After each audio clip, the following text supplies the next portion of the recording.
وَإِنَّ مِنْهُمْ لَفَرِيقًا يَلْوُونَ أَلْسِنَتُهُمْ وَإِنَّ اور بے شک منہم ان میں سے لفریقاً ایک فریق ہے یلوون جو مروڑتا ہے، ٹویسٹ کرتا ہے، بگاڑتا ہے، السنتہم ان کی زبانیں، اپنی زبان کو نا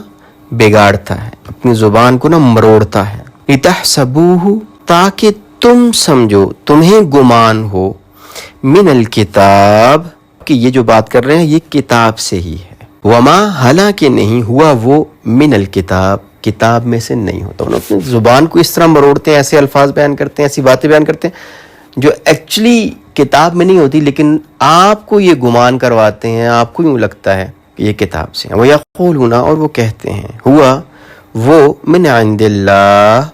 اللہ کی طرف سے، یہ بات کر رہے ہیں توڑ موڑ کے یہ اللہ کی طرف سے۔ وما ہوا من عند اللہ وما اور نہیں حالانکہ نہیں ہوا وہ من عند اللہ اللہ کی طرف سے۔ وَيَقُولُونَ اور بولتے ہیں علی اللہ اللہ پر الکذب جھوٹ، وَهُمْ اور وہ یعلمون جانتے ہیں، اور وہ جانتے ہیں۔ بنی اسرائیل کی جو فرد جرم ہے اور جو ان کے جو بڑے بڑے جرائم ہیں ان کا ذکر ہو رہا ہے۔ ایک طریقہ دھوکہ دینے کا بنی اسرائیل کا کیا تھا کہ وہ چیزوں کو توڑ موڑ کے پیش کرتے تھے، اور اس کی مختلف صورتیں علماء نے ذکر کیا ہے کہ یلوون السنتہم کہ زبان کو مروڑنا اس سے کیا مراد ہے۔ ایک اس کا طریقہ یہ تھا کہ الفاظ کو اس طریقے سے بیان کرتے کہ ان سے دوسروں کو دھوکہ ہو جاتا یا ان کا مفہوم بدل جاتا۔ مثلا بہت سارے ایسی چیزیں تھیں جو انہوں نے الفاظ کو بدل دیا، موڑ دیا۔ ایک ان کا طریقہ یہ تھا کہ حضرت اسحاق علیہ السلام کو اسماعیل علیہ السلام کے اوپر برتری دینے کی انہوں نے کوشش کی۔ اس کی وجہ یہ تھی کہ اسحاق علیہ السلام اللہ کے چنیدہ ہیں، اور اسماعیل علیہ السلام اور ان کی جو ذریت ہے، ان کی جو اولاد ہے، وہ اللہ کے ناپسندیدہ ہیں۔ اور اس کے لیے انہوں نے کیا کیا، انہوں نے کہا کہ ذبیح جو تھے، یعنی جن بیٹے کو ذبح کرنے کا حکم دیا گیا تھا،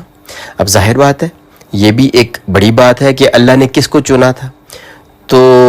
وہ اسماعیل علیہ السلام تھے، لیکن یہودیوں نے کیا کوشش کی کہ انہوں نے اسحاق علیہ السلام کو کوشش کی کہ اسحاق علیہ السلام کو ثابت کریں کہ ذبیح اسحاق علیہ السلام تھے۔ اس کے لیے انہوں نے کوششیں کی، کچھ چیزوں کو تبدیل کر دیا۔ اسی طریقے سے اللہ نے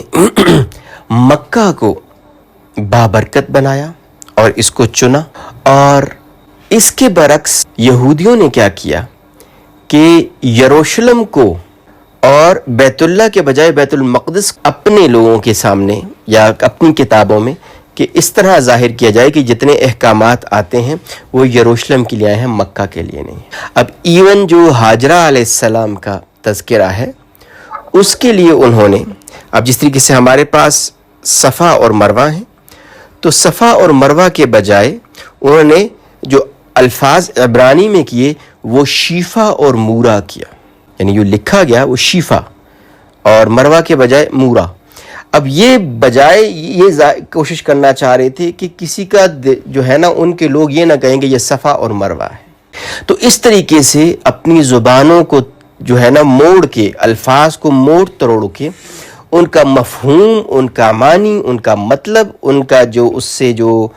چیزیں اخذ ہوتی ہیں ان کو چینج کرنے کی کوشش کی۔ ایک یہ طریقہ تھا جو انہوں نے اپنی کتابوں کے اندر باقاعدہ کیا۔ اس کے علاوہ اور ایک کام کیا کرتے ہیں، یعنی ایک تو انہوں نے اپنے لیے کیا، یعنی اپنے مفاد کے لیے، اپنے فائدے کے لیے، جو اپنے فائدے کی چیزیں تھیں ان میں سے بیچ میں سے حذف کر دیا کچھ تورات میں سے، یعنی ان کو چھپا دیا، ان کو بیان ہی نہ کیا، اور کچھ چیزوں کو کیا کیا کہ کچھ چیزوں کو انہوں نے خود سے ایڈ کر دیا۔ مسلمانوں کے لیے یہاں پہ یہ ہے السنتہم بالکتاب لتحسبوہ من الکتاب، تاکہ آپ لوگ یہ سمجھیں، تاکہ آپ یہ سمجھیں کہ یہ کتاب میں سے۔ اب اس وقت تو اس طرح کتابیں یا علم عام نہیں تھا، تو اس وقت تو لوگوں کو اتنا نہیں پتا تھا، تو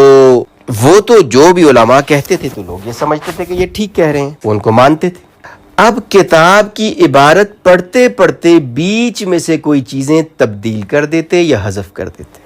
اور اپنے سامنے کتاب پڑھ رہے ہوتے تھے، سامنے کتاب تھی کہ دیکھیں ہماری کتاب میں یہ لکھا ہوا ہے، اور پڑھتے پڑھتے بیچ میں سے کوئی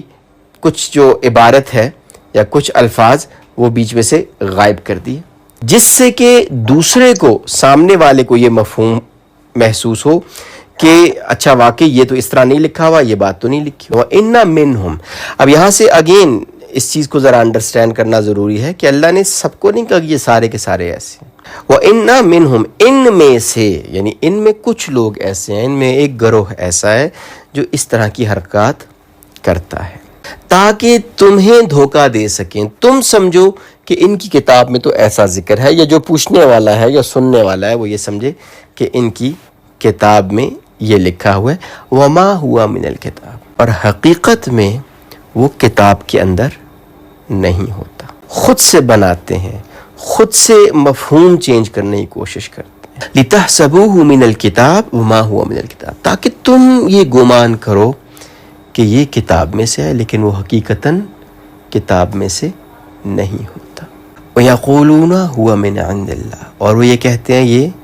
اللہ کی طرف سے ہے، یہ کتاب اللہ کی طرف سے ہے، اور یہ جو ہم پڑھ رہے ہیں یہ اللہ کی طرف سے ہے۔ جو کچھ وہ حذف کرتے ہیں،